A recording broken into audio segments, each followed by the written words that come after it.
Rádio Piauí.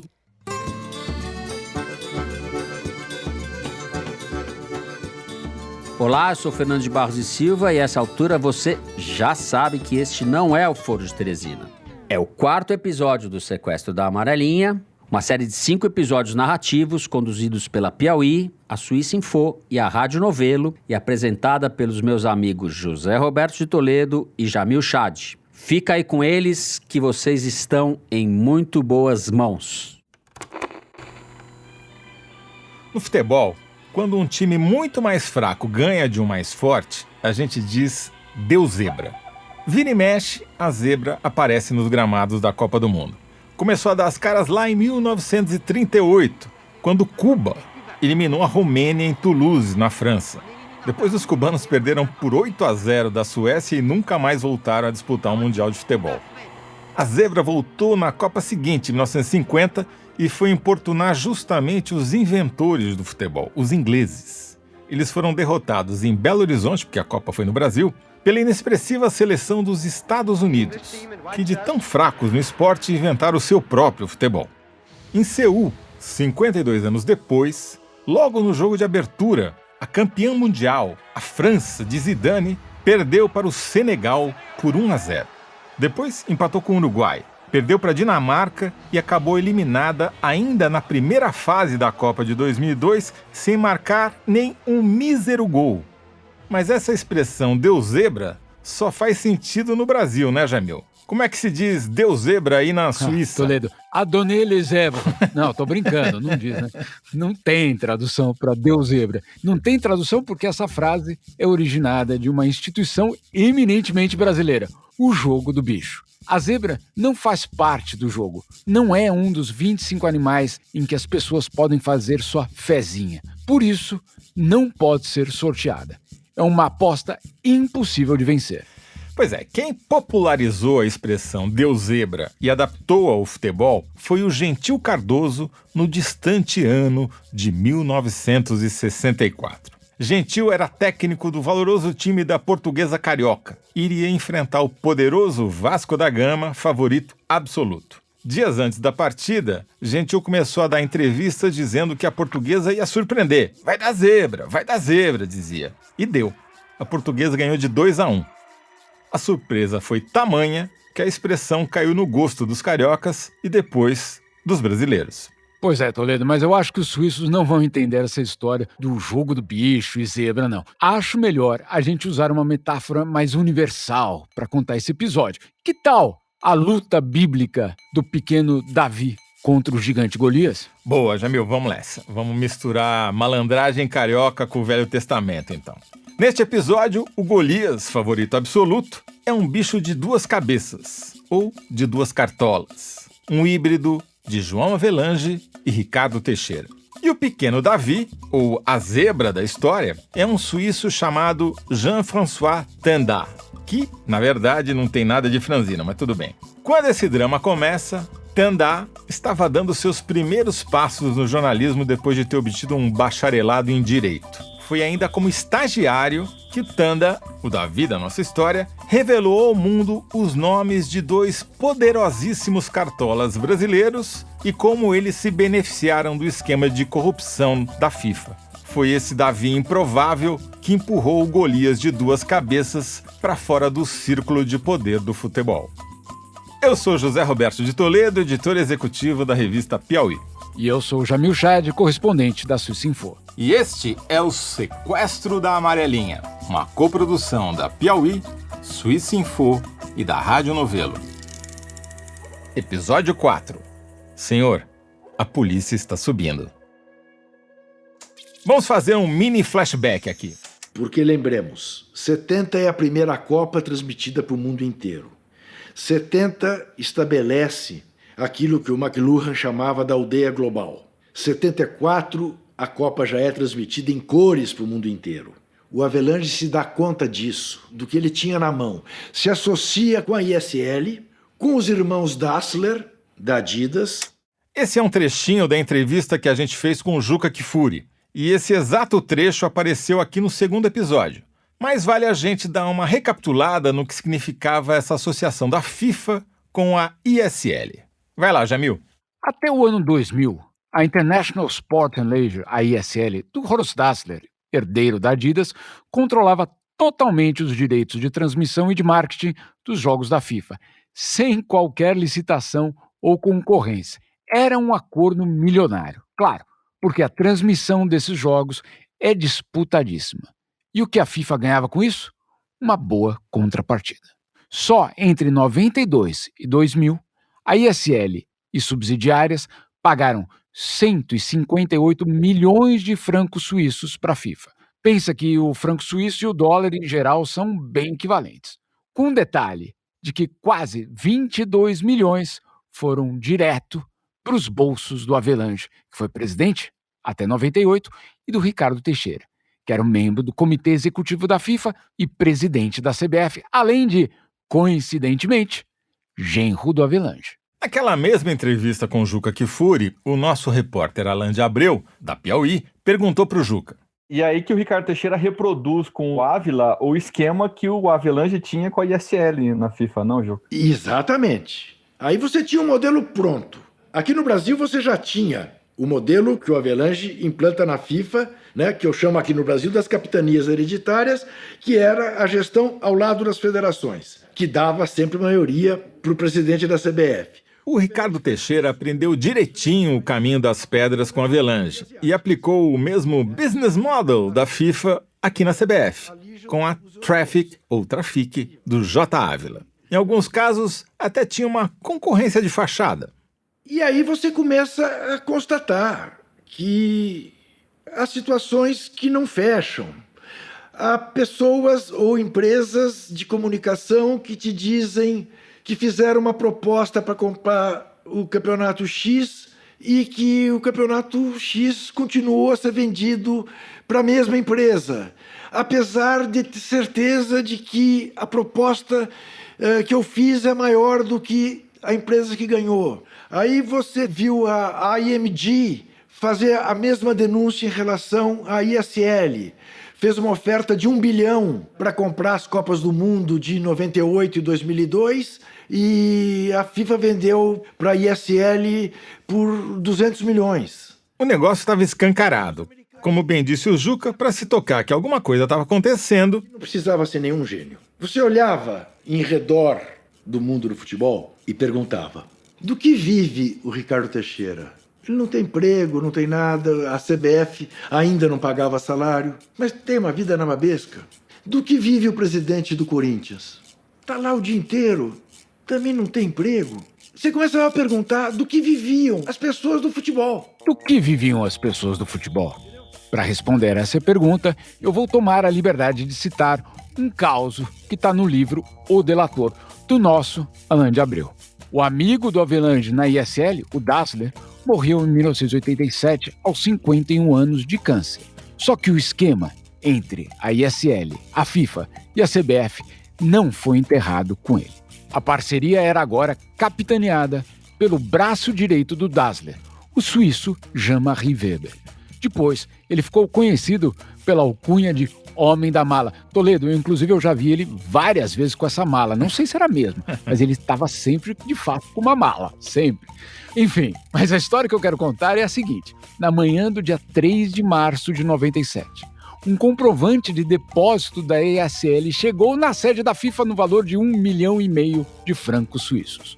O diretor de finanças da federação, na época, o Irving Schmidt, estava por fora da jogada, não entendeu bulhufas e foi procurar o então secretário-geral, o Joseph Blatter, para saber que diabo de dinheiro era aquele. O Blatter pegou o comprovante e viu lá escrito Garantie JH. Quer dizer, não era para esse dinheiro ter ido para a conta da FIFA, né? Não era não. A grana era pro JH, João Avelange. O Blatter, que não era bobo, sacou o mal-entendido. Ele ficou na miúda, quer dizer, não falou nada para o comitê executivo ou para o comitê financeiro e deu um jeito de o dinheiro chegar no destinatário. Só que ele não pôde simplesmente apagar essa transação dos registros da FIFA. Pelo estatuto da organização, os registros das transações precisam ficar preservados durante 10 anos. E esse registro fica lá como uma bomba relógio. Bom, acho que isso daí responde à pergunta do Juca Kfouri, né? Do que vivem essas pessoas do futebol. Era tanta propina, mas tanta propina, que a ISL simplesmente faliu. Sem exagero, em 2001, a ISL pediu falência com um rombo de 300 milhões de dólares. E a falência da ISL marca o começo da queda do Avalanche e do Ricardo Teixeira. Bom, ninguém melhor para explicar isso do que o estagiário que sacudiu a FIFA. A nossa zebra, o nosso Davi. So, my name is Jean-François Tanda. Meu nome é Jean-François Tanda. Eu fico baseado na Suíça, tenho formação em Direito, e eu fiz muitas apurações, investigações jornalísticas envolvendo negócios futebolísticos internacionais. A gente conversou com o Tanda e com outros entrevistados do episódio de hoje em inglês, mas não se preocupa, que tudo vai ser dublado. No caso do Tanda, como ele fala inglês com um pouquinho de sotaque francês, a gente achou um dublador francofono que também fala português com sotaque, só para dar um charme. Eu sempre adorei futebol. Eu jogava futebol quando eu era garoto. Eu joguei num time muito mal sucedido, com alguns amigos até meus 20 anos. E mais tarde, virou só um hobby, por causa da falta de tempo. Eu sempre amei futebol. Na verdade, eu ainda amo muito futebol. Ainda assisto com muita paixão. Bom, mas o Tanda, além de gostar de futebol, é um jornalista com J maiúsculo, tipo curioso nato. E com um diferencial, que é a formação em Direito, que ajudava ele a circular bem por essa papelada toda escrita em juridiquês, né? Em 2005, apesar da formação em Direito, o Tanda era estagiário de um jornal chamado Sonntag Zeitung, na Suíça, ou seja, jornal de domingo. Graças ao interesse pelas leis, Tanda fuçava todo dia uma espécie de diário oficial da Justiça Suíça para ver o que encontrava lá, se tinha alguma boa pauta ou não. E aí, nessa pesquisa ele deu de cara com uma história que deixou ele curioso. Uma decisão que mencionava uns pagamentos suspeitos. Eu tive contato com o lado negro da FIFA, por assim dizer, por pura coincidência. Por causa da minha formação em Direito, eu costumava checar todos os dias as decisões do Tribunal Federal da Suíça, que é uma espécie de Corte Suprema da Suíça. E um dia, eu descobri uma decisão que dizia respeito a pagamentos a tomadores de decisão no mundo dos esportes. Tomadores de decisão no mundo dos esportes, mas ainda não constava nenhum nome, só o da FIFA. Uma decisão em que se dizia que comissões tinham sido pagas a burocratas, a representantes de organizações desportivas internacionais. E foi isso que me chamou a atenção. A decisão tinha sido tornada anônima, então não tinha nenhum nome nela. O nome da FIFA estava lá, mas o nome de ninguém era mencionado. Eu comecei a cavar, porque eu queria saber o que exatamente tinha acontecido. E, na verdade, eu ainda era estagiário quando publiquei a minha primeira matéria sobre pagamento de suborno na FIFA. O título era O Longo Braço de Sepp Blatter. Eu pude mostrar como o Sepp Blatter, com a ajuda dos advogados dele, fez um pagamento de maneira secreta numa situação que a gente chama na Suíça de acobertamento de corrupção. Acobertamento de corrupção. De novo, nenhum nome, só FIFA. Então, as autoridades olharam os registros e encontraram alguns pagamentos ilógicos, se a gente pode chamar assim. Um promotor foi atrás dessas transações e descobriu que, na verdade, aquilo era pagamento de propina. Então, o primeiro processo foi contra os administradores da ISL, na Suíça, porque eles foram acusados de fraude e de diversos crimes de falência na pequena cidade de Zug, no centro da Suíça. Mas esse foi só o primeiro processo. A segunda investigação foi aberta em seguida, contra funcionários da FIFA, pelos mesmos promotores que alegaram que aqueles pagamentos eram ilegais por se tratarem de suborno. Todo esse caso que o Tanda está falando começou em 2002, a partir da falência da ISL. E foi assim. Os investigadores encontraram, por exemplo, na sede da ISL, uma planilha listando os pagamentos de propinas entre os anos de 99 e 2001. O documento mostrava depósitos sucessivos nas contas de duas empresas abertas em paraísos fiscais europeus, a Sanud e a Sicureta, em Liechtenstein. E essas empresas pertenciam respectivamente ao Ricardo Teixeira e ao João Avelange. Genro e sogro receberam da ISL mais de 14 milhões de dólares só para que a empresa ficasse com os direitos de marketing da Copa do Mundo de 2002. No total, em todas as transações que foram descobertas, Avelange sozinho ganhou mais de 45 milhões de dólares da ISL. Tudo isso acobertado pelo então presidente da FIFA, Joseph ou Sepp Blatter para os íntimos. Só que aí, em 2001, quando a ISL decretou falência, o Blatter se viu obrigado a formalizar uma queixa criminal sobre o caso. Voltando aqui para o Tanda, eu perguntei para ele se quando ele encontrou esses registros jurídicos, ele conseguia saber quem eram os executivos da ISL e da FIFA que foram processados. Accused ISL managers were indicted. Os administradores da ISL foram indiciados em algum momento e, portanto, os nomes deles eram 6 pessoas, entre executivos, membros de conselho, quer dizer, os nomes eram conhecidos. No final, todos eles foram inocentados. Menos um. Um deles foi condenado por um pagamento que ele fez e não queria revelar quem era o destinatário e por quê. Então, ele foi condenado. Depois, a promotoria abriu uma nova investigação sobre dirigentes da FIFA, representantes da FIFA. E não se sabia, a princípio, quem eram essas pessoas. Essa nova investigação ficou a cargo do procurador suíço Thomas Hildenbrand. Ele chamou para depor o Jean-Marie Weber, lembra? O homem da mala, e outros diretores da ISL. O processo investigou a fundo também as empresas do Teixeira e do Avelange nos paraísos fiscais, a Sanud e a Sicureta. O advogado do Avelange e do Teixeira, o Dieter Gessler, chegou a argumentar que em países como o Brasil, a propina era um estilo de vida. E deu certo o argumento dele, Jamil? Não funcionou. Em 2009, o procurador Hildenbrand indiciou a dupla brasileira por gestão desleal. Só que eles fizeram um acordo com a promotoria, pagaram uma indenização para o Estado em troca de sigilo e do encerramento do caso. O Tanda explicou para a gente que esse é um recurso previsto na lei suíça, sigilo em troca de indenização.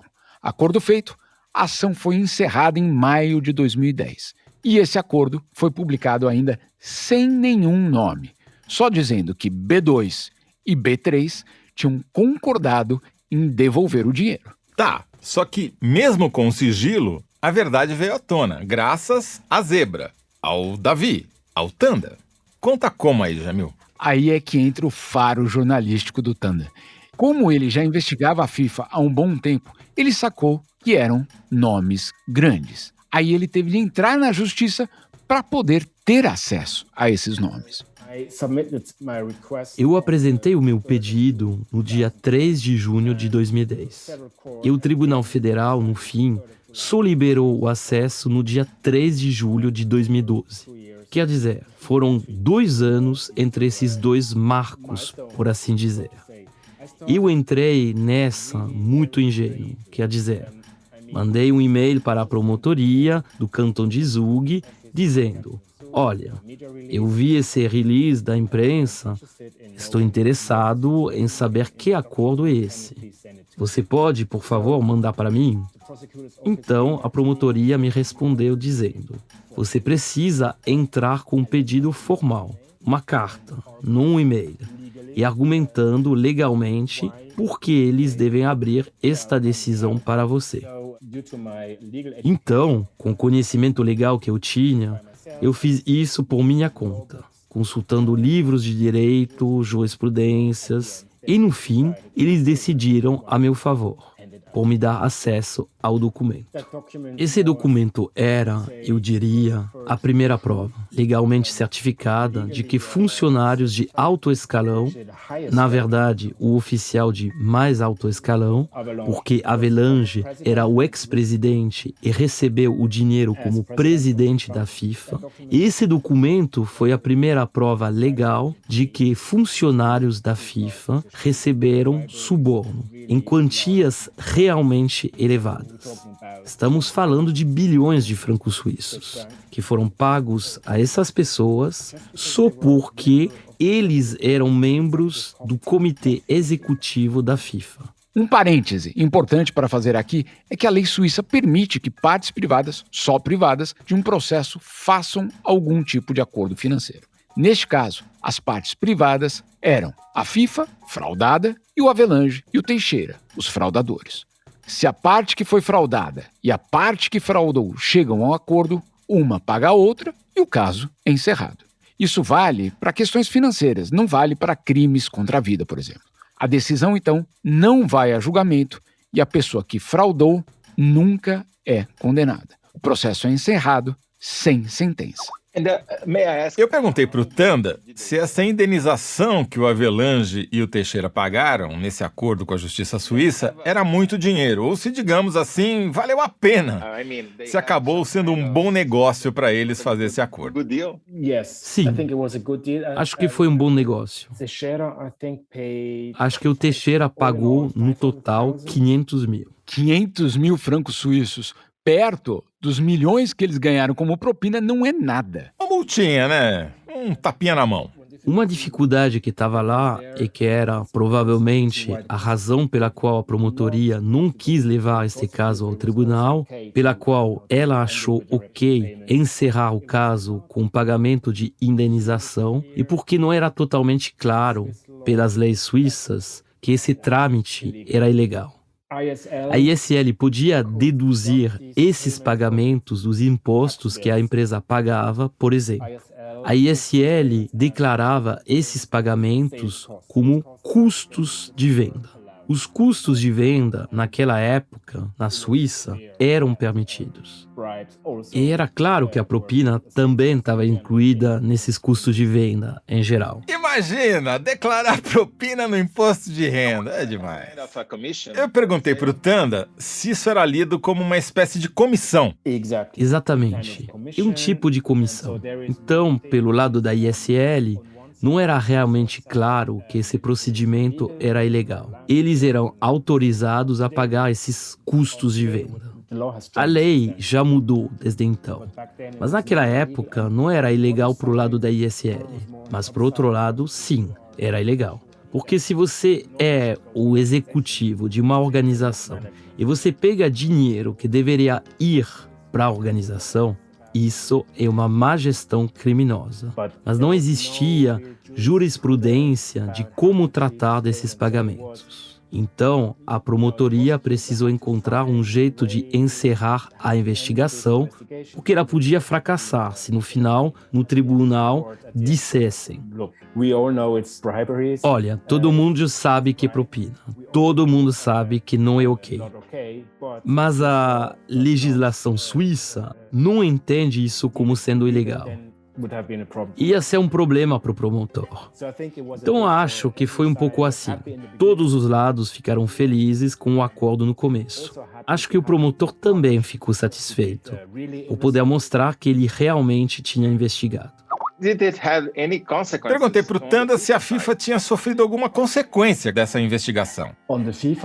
Do lado da FIFA, surpreendentemente, não teve nenhuma consequência. O Havelange perdeu o título de...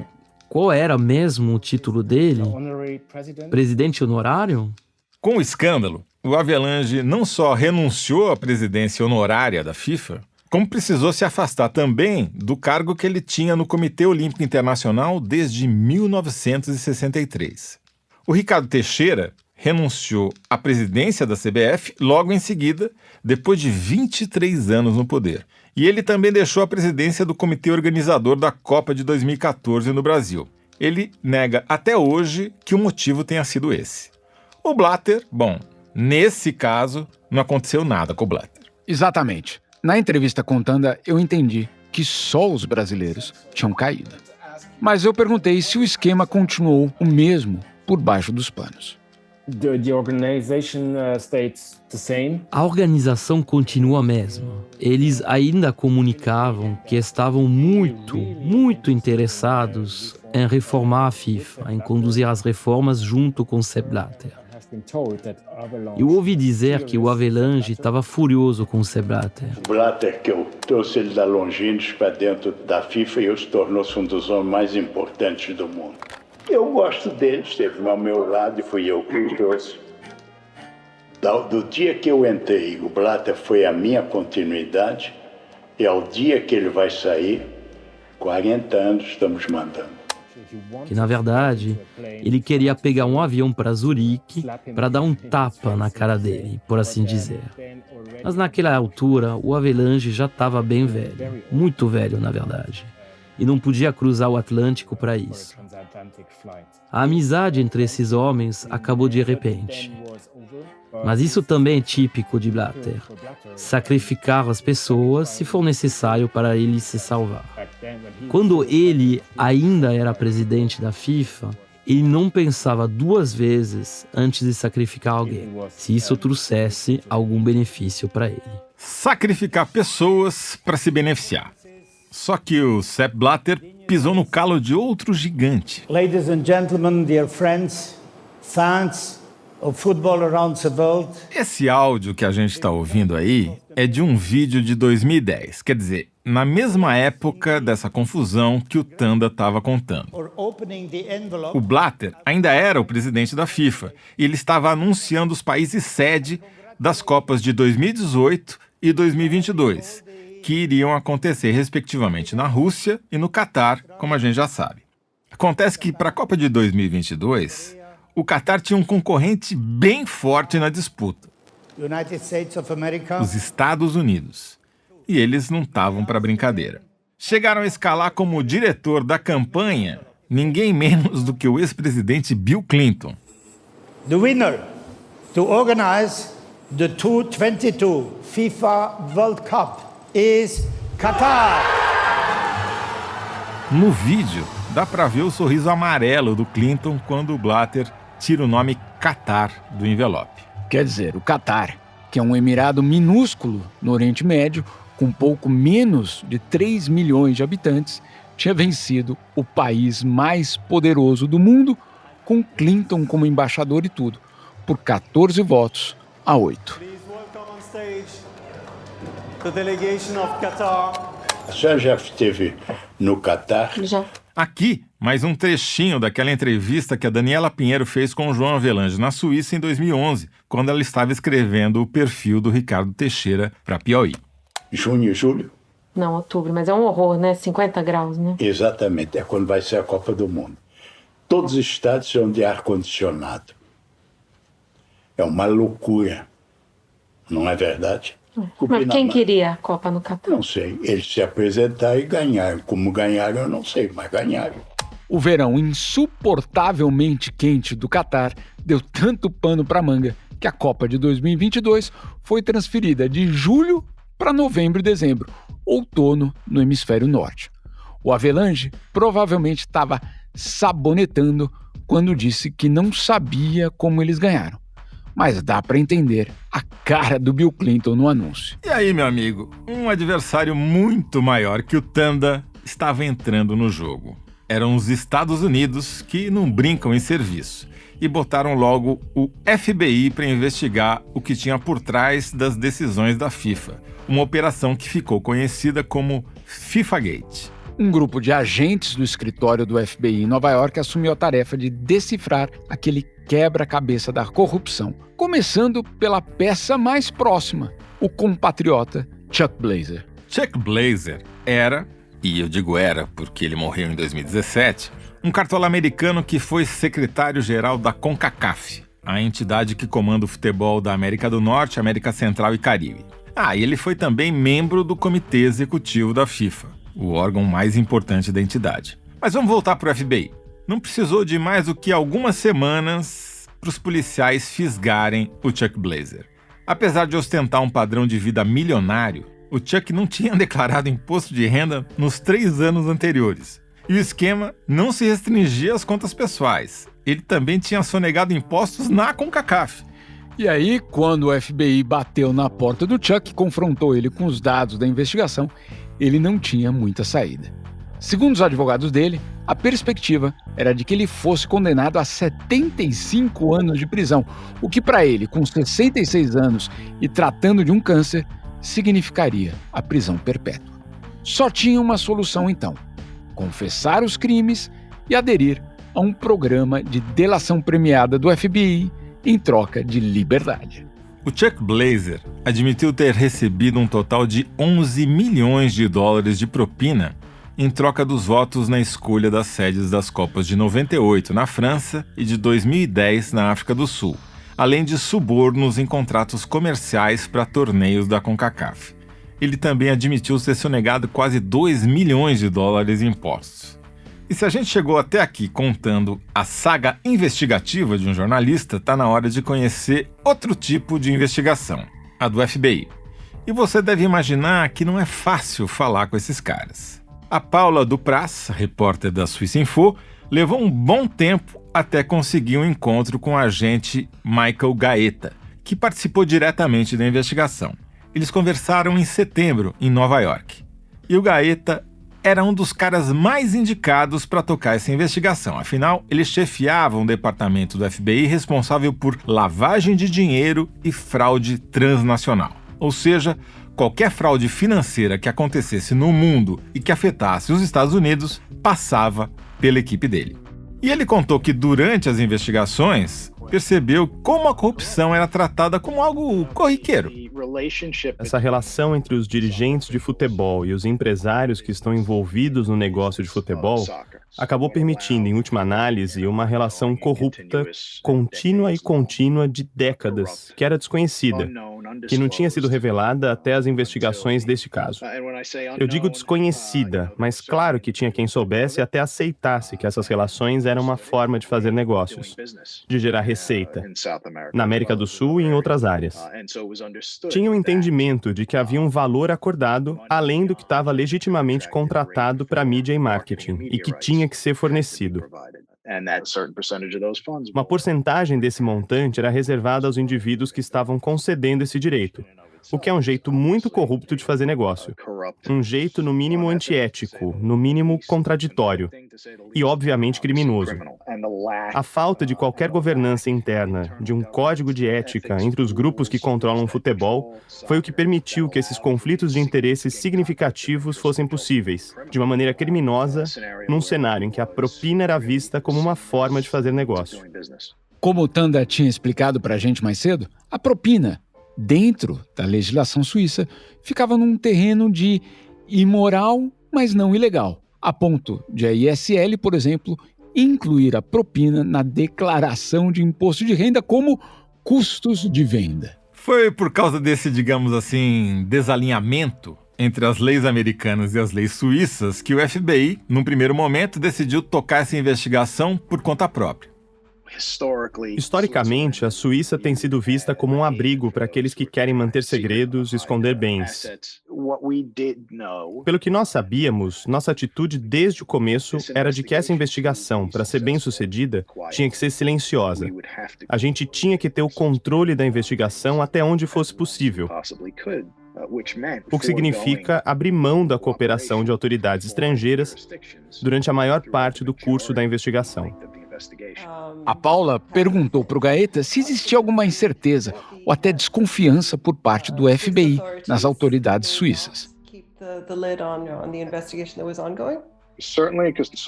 Com certeza havia essa preocupação. Cada país tem uma legislação diferente. Por exemplo, na Suíça, a praxe, em alguns casos, é notificar o alvo de uma investigação. A gente não podia ter esse risco naquele momento. Aquele momento de voo solo do FBI durou 4 anos, de 2011 até 2015. Foi quando o Ministério Público Suíço abriu a sua própria investigação. A FIFA até tinha uma auditoria própria, feita pela empresa KPMG, mas que em 10 anos, nunca, por alguma razão, eles nunca encontraram nenhuma irregularidade. Já em poucas semanas de investigação, os procuradores de Berna detectaram mais de 104 transações financeiras suspeitas de lavagem de dinheiro, milhões de dólares envolvidos, contas bloqueadas, enfim. Esse é um dos casos mais complexos já investigados pelo Ministério Público Suíço. Até agora, essas investigações envolveram 90 milhões de documentos e quase 29 terabytes de dados. Dá mais de 30 computadores como esse que eu estou usando aqui. Olha, o Avelange e o Teixeira já tinham caído em 2012 e 2013, a partir do furo do Jean-François Tanda. Mas não demorou para essa nova investigação, o FIFA-Gate, bater na porta de alguns personagens já conhecidos aqui do sequestro da Amarelinha. O Chuck Blazer, o tal cartola americano, não apenas abriu o jogo para o FBI sobre todos os parceiros de corrupção dele, como gravou as reuniões do Comitê Executivo da FIFA, encontros com dirigentes esportivos e empresários, e eu suspeito com jornalistas também, mas eu não quero lembrar disso. Entre os grampeados por ele estavam os executivos da Trafic. Lembra da Trafic? A empresa de marketing esportivo criada pelo J. Ávila, aquele que começou a carreira como jornalista e virou o melhor amigo do Ricardo Teixeira? Pois é, no dia 9 de maio de 2013, o FBI prendeu o J. Ávila, bem fundamentado com um grampo que o Chuck Blazer fez dele, pedindo para o próprio Chuck não falar nada de propina com os policiais. Só que o Ávila não ficou preso muito tempo e também não ficou calado. Na prisão, ele caiu no canto da sereia do FBI e assinou um acordo de delação. A barganha era boa. Em troca de não ser processado, J. Ávila entregou um catatal de documentos e topou, ele também, virar um homem-grampo do FBI. Agora ele era o delator, título do livro do Alain de Abreu. Ô Clebinho, o Marinho, o Marco Polo sabe que você está pagando mais pro Ricardo? Claro que sabem. Não pago mais, Ávila. É 1 e 1. Mas esse 1 do Marinho, ele divide com o Marco Polo, não divide? Divide. Como eles fazem, eu não tenho a menor ideia. Mas eles estão participando de alguma forma. Não podem reclamar. Mas, Ávila, o combinado não é caro, foi combinado. Agora, o J. Ávila era também um homem, digamos assim, do FBI, com a missão de entregar todos os parceiros que ele cultivou ao longo de décadas no mundo dos negócios e do futebol. Esse que você ouviu aí agora, por exemplo, era um dos melhores amigos dele, o Kleber Leite. Eles se conheceram no jornalismo esportivo, quando ainda eram jovens. Mas a rede do Ávila tinha fisgado só peixe pequeno até então. Faltava um nomão para ele ficar bem na fita com a justiça americana. E o maior nomão, com N maiúsculo, que ele tinha, era o Ricardo Teixeira. Você em algum momento notou preocupação dele com essa questão? Porque essa altura já havia a investigação americana, né? Sim. Aqui de novo a Daniela Pinheiro falando sobre as entrevistas que ela fez com o Ricardo Teixeira em 2011 para o perfil que ela publicou na Piauí. Ele dava alguma dica de preocupação com isso? Zero. De prestar atenção assim? Zero. E a frase, eu só vou me preocupar, meu amor, quando sair no Jornal Nacional. Uma pessoa que fala isso é porque está muito segura que não vai sair, não é? Teixeira parecia um alvo relativamente fácil. E o Ávila apostou em pegar esse peixão. Vou chamar aqui de volta o Alain, que conhece essa história pelo avesso e pelo direito. Toledo, essa é uma das histórias mais legais que eu apurei no meu livro sobre o Ávila. O Teixeira, certo dia, estava em Miami, onde ele tinha um imóvel, quando o celular dele tocou. Era o Ávila, o antigo parceiro de negócios, querendo marcar um almoço em um restaurante da cidade. O Ricardo Teixeira topou. Era o Smith & Wollensky, é um restaurante muito luxuoso da capital da Flórida. Chegando lá, entre uma e outra taça de vinho, a conversa estava tranquila. Só que, de repente, o Ávila começou a tratar de uns assuntos do passado, né? Assuntos que só os dois sabiam. Assuntos nada republicanos, obviamente, nas propinas que jorraram aí nessa parceria entre a Trafic, do Ávila, e a CBF, então gerida pelo Ricardo Teixeira. Quando esse assunto veio à tona na mesa, o Ricardo Teixeira estranhou demais pelo contexto, não havia porquê o Ávila de repente lembrar desse passado pouco glorioso da história da dupla. E foi quando o Teixeira começou a olhar de rabo de olho e ele notou que os garçons sempre passavam muito próximos da mesa onde eles estavam. Ele, na verdade, estava cercado de agentes do FBI disfarçados de garçons. Na hora, o rosto dele ficou vermelho, ele levantou da mesa, colocou o dedo na cara do Ávila e soltou o palavrão: filho da puta. Estava sacramentado o divórcio entre J. Ávila e Ricardo Teixeira, mas o casamento de interesse entre Ávila e o FBI, esse seguia firme e forte. E essa história de traição tem um cenário, um dos hotéis mais caros e luxuosos do mundo, onde uma diária pode chegar a R$22 mil. O Hotel Barrolac, em Zurique, na Suíça. O Jamil estava lá, naquele dia, e voltou agora para reavivar a memória para contar para a gente. Nós estamos no que seria uma espécie de segunda casa dos cartolas do futebol quando eles estavam em Zurique, que é o Hotel Barrolac. Um hotel que... Yes. Yes, madam. Can I get a double espresso? Yes. Thank you. E de fato era assim que a gente ficava nesse hotel, só pedindo um café. Porque uma das regras da administração do hotel é que os jornalistas só podiam estar no hotel se consumissem. O problema, por exemplo, eu pedi um expresso duplo que sai aqui no menu, sai por 9 francos suíços, o que, traduzindo para o português, dá mais de R$50. Claro, o que a gente fazia como repórter aqui por muitos anos era pedir um café que ele durava o dia inteiro para que a gente pudesse ter autorização de ficar aqui dentro. Agora, o que é aqui dentro? Nós estamos, na verdade, no bar. O bar aqui do Barrolac é onde, basicamente, muitas das negociações aconteciam, muitas das conversas que decidiam o futuro do futebol aconteciam.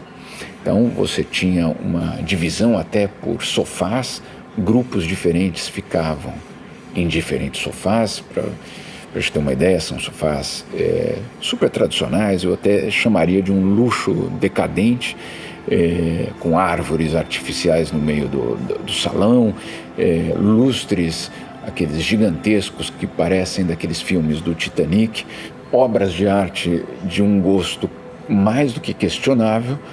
Agora, o que acontece é que esse local, que era uma espécie de um local de segurança deles, porque aqui eles estavam fora do alcance do público, eles estavam fora do alcance da atenção, inclusive de outros dirigentes, jamais se pensaria que algo assim pudesse acontecer. Era impensável até o dia 27 de maio de 2015. Naquela altura, o inquérito do FBI, com grampo e com tudo, já estava rolando havia 4 anos. 2 meses antes, a Justiça Suíça tinha dado a largada em outra linha de investigação, e os 2 países resolveram unir esforços numa única operação muito bem orquestrada. O que aconteceu no dia 27 de maio? Bom, uma operação policial entre o FBI e a polícia suíça desembarcou aqui neste hotel, era 6 da manhã.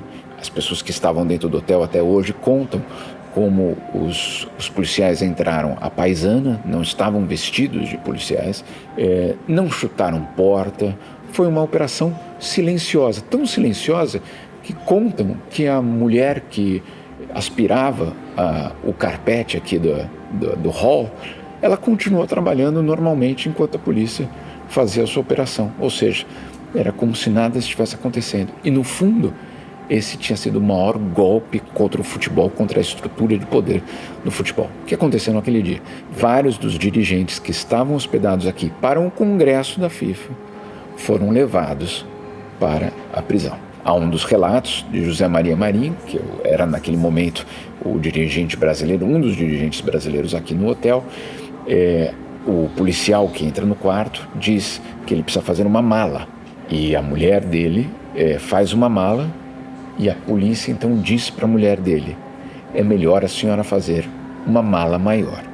Ou seja, ele não ia passar algumas horas na polícia, ele ia passar meses, e no caso acabou acontecendo isso, foram anos. Daqui ele foi transferido para os Estados Unidos. Como o Jamil já adiantou, o José Maria Marim foi extraditado para os Estados Unidos em novembro de 2015. Depois de pagar a fiança de 15 milhões de dólares, Marim passou para a prisão domiciliar no apartamento dele na Quinta Avenida, um dos endereços mais caros de Nova York. Em 2018, ele foi condenado pela Justiça dos Estados Unidos a 4 anos de prisão, mas a pena foi reduzida por causa do Covid e ele pôde voltar para o Brasil em 2020. Naquele dia 27 de maio, o que aconteceu foi que, claro, nós jornalistas, nós não sabíamos quem tinha sido preso, quem não tinha sido preso. E o que eu fiz naquela manhã foi ligar para o hotel e pedir o quarto do senhor Marco Polo Del Nero, na época o presidente da CBF. A recepção falou, claro, 1 minuto, e passou, e ele atendeu do outro lado. Então ele não tinha sido preso. Eu desliguei, liguei de novo e pedi o quarto do senhor José Maria Marim. E aí ninguém atendeu. E naquele momento a gente pensou, puxa, talvez Marim, o mais velho de todos, basicamente o elo fraco dessa cadeia, dessa história toda, tenha sido o único brasileiro que foi levado pela polícia. E no fundo, essa foi a história. Agora, nesse fluxo de consciência do Jamil, quase uma sessão de regressão, ele citou 2 nomes bem conhecidos do brasileiro, José Maria Marim e Marco Polo Del Nero.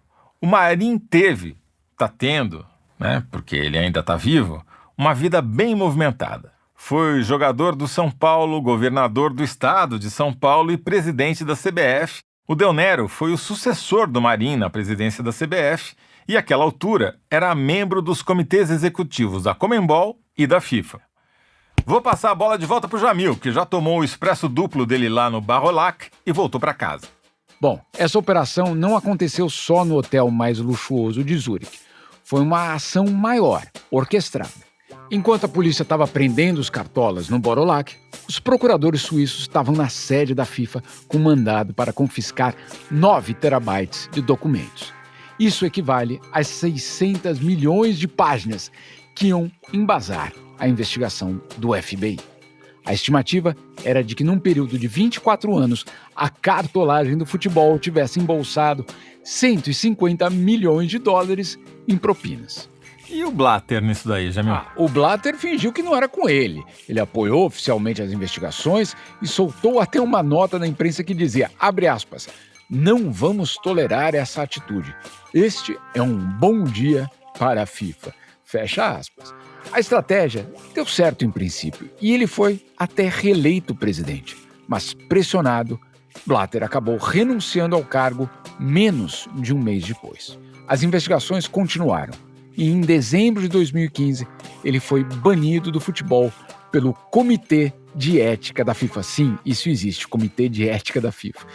A punição foi por pelo menos 6 anos, mas agora em março de 2021 a suspensão foi ampliada por mais 6 anos. Quer dizer, se parar por aí, o Blatter só poderia voltar em 2027, quando ele já vai estar com 91 anos. E aqui vou contar um pouco dos bastidores dessa apuração, Toledo. Eu entrei em contato com o Blatter algumas vezes e a gente chegou a marcar uma entrevista presencial. A produção até combinou com o secretário dele o envio de equipamentos para a gravação e tudo. Mas, na véspera, ele desistiu. Isso foi em agosto. Desde então, a gente tenta marcar uma conversa e nada. Talvez tudo isso tenha um motivo. Depois do FIFA-Gate, as organizações esportivas começaram a mudar de discurso, ou seja, mudar as aparências. Como algumas coisas não mudam, todas elas continuaram sediadas no país mais charmoso, onde é possível manter, digamos, uma idoneidade flexível, a Suíça. A Paula Dupraz, minha colega aqui na Suíça Info, conversou com um cara que pode ajudar a gente a entender como as coisas chegaram neste ponto. O Marc Piet é um jurista especializado em anticorrupção e ele foi presidente do Comitê Independente de Governança da FIFA. Um detalhe interessante é que o Piet foi nomeado pelo Blatter em 2011, antes das prisões do FIFA-Gate, mas quando a imprensa já estava soltando notícias sobre corrupção na FIFA. A primeira coisa que a Paula perguntou para ele foi: por que a corrupção é tão infiltrada no futebol? Olha, Na verdade, esse é um fenômeno generalizado nos esportes. Opa! Acharam mais um dublador com sotaque francês. Essa produção é um luxo mesmo, mas presta atenção no que ele está falando. E no futebol, especialmente, tem dinheiro grande envolvido. E essas instituições, associações, confederações, etc., elas são consideradas empresas privadas. E elas se consideram independentes do Estado. E elas ainda têm uma estrutura de governança muito fraca. Você tem gente do mundo todo, inclusive de países muito corruptos. Muitas vezes, você tem um mundo político e o mundo dos esportes entrelaçados. Então, quem deveria estar supervisionando, frequentemente está lucrando com esses acordos. Essa é a minha experiência com a FIFA. A Paula quis saber do Mark Piet por que tantas dessas transações passam pelos bancos suíços. E fez uma pergunta que é um tema fundamental aqui para a gente. Por que a Suíça é tão central na lavagem de dinheiro? Olha, digamos que originalmente a razão para isso seria bastante inofensiva. A FIFA, por exemplo. A FIFA foi fundada em Paris. E no entreguerras, eles perceberam que Paris não era um bom lugar para manter uma organização. Eles queriam ir para um lugar neutro, com menor possibilidade de ser afetado pela guerra. E isso não aconteceu só com a FIFA. Cerca de 60 organizações esportivas se instalaram na região do Lago de Genebra. Uma foi atraindo a outra. E, obviamente, a Suíça tinha um atrativo especial, além da neutralidade das guerras, que era a legislação de associações na Suíça é muito flexível. Você não precisa registrar sua associação.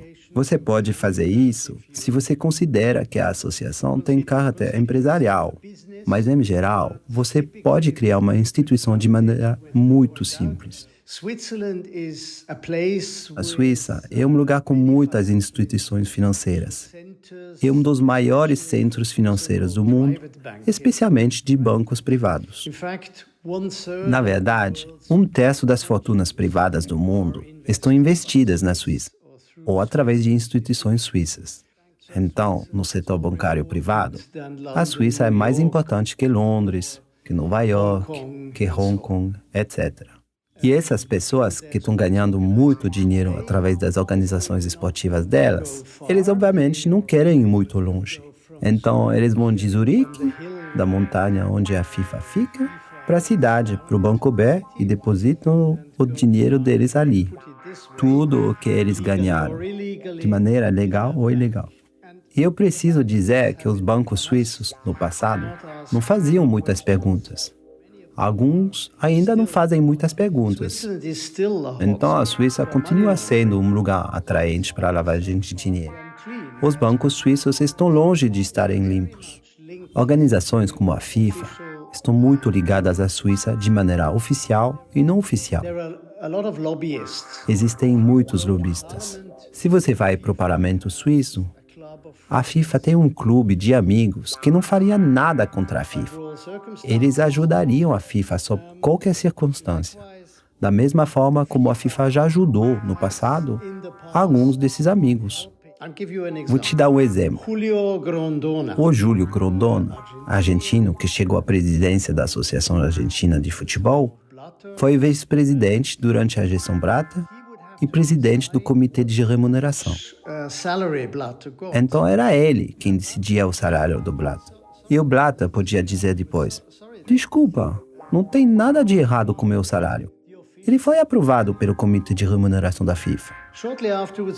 Mas logo depois, a gente descobriu que o Grondona estava guardando o dinheiro que desviava em bancos suíços. E como ele fazia isso? Bom, a gente descobriu que funcionários da FIFA acompanhavam ele na agência bancária. Ajudavam ele a abrir a conta, a fazer o depósito. Tinha uma ligação muito próxima ali, claro. Jamil, eu queria voltar para a sua sessão de regressão lá no Bar Rolac quando você lembrou do cara que atendeu o seu telefonema no hotel e que, portanto, não foi preso naquele dia em Zurique. O Del Nero é um homem... Aqui de novo o Mário Rosa, nosso PhD em assessorar cartolas. A diferença do Ricardo pro Del Nero são homens diferentes, né? Ricardo é o Ricardo Teixeira, claro. O Ricardo vai ser muito diferente, porque o Ricardo é muito puxa-saco o que eu vou falar, mas vamos colocar aqui dentro da perspectiva, tá? Mas nós estamos falando do Elvis Presley, assim, tinha músicas que mexiam com multidões, e nós estamos falando de um cara que tocava uma música muito mais intimista, um cara mais... Roqueiro e bossa nova. Um roqueiro e um cara de bossa nova, entendeu? São duas coisas. Então, o Ricardo, pelo resultado que ele construiu esportivamente, pelo tempo que ele ficou, pela origem dele com o Avelange, com todas as coisas que ele enfrentou, pelo momento que ele enfrentou, gostem ou não dele, queiram ou não, ele terá sido, depois do Avelange, a figura mais importante do futebol brasileiro em tudo que isso tem de bom e isso tem de mal.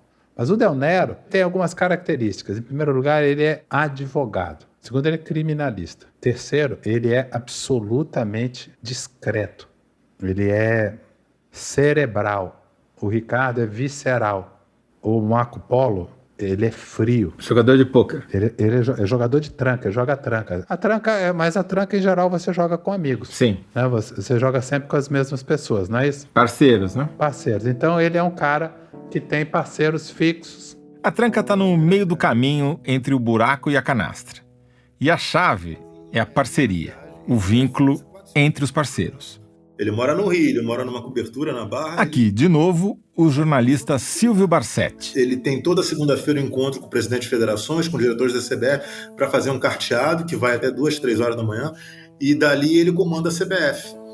Embora tenha sido banido do futebol pela FIFA em 2018, por escândalos e corrupção, ele continua tendo o controle da CBF, porque 90% dos diretores da CBF são diretores dele. O Silvio lembrou ainda de um episódio do Del Nero na CBF que deixou ele famoso, o mensalinho. É o teu negócio, né? Tinha um poder na mão, tinha o poder das federações na mão, né? Aquele famoso mensalinho que a CBF paga até hoje às federações. O Marco Polo Del Nero até onerou um pouco a folha da CBF, porque passou a pagar mais para as federações estaduais. Até a última vez que eu soube, era R$75 mil para cada federação, só 2 ou 3 que não estavam aceitando. Paulista e mais 1 ou 2. E 15 a 20 mil reais de ajuda de custo para cada presidente, para fomentar o futebol nos seus estados, né? E o Marco Polo Del Nero era aquela coisa desagradável, já impedido de viajar para fora do país, e ele, em toda a entrevista do técnico da seleção, ele sentava-se lá à mesa da entrevista, né, e ficava ao lado do técnico. E as perguntas eram inevitáveis, né? O senhor vai viajar com a seleção para o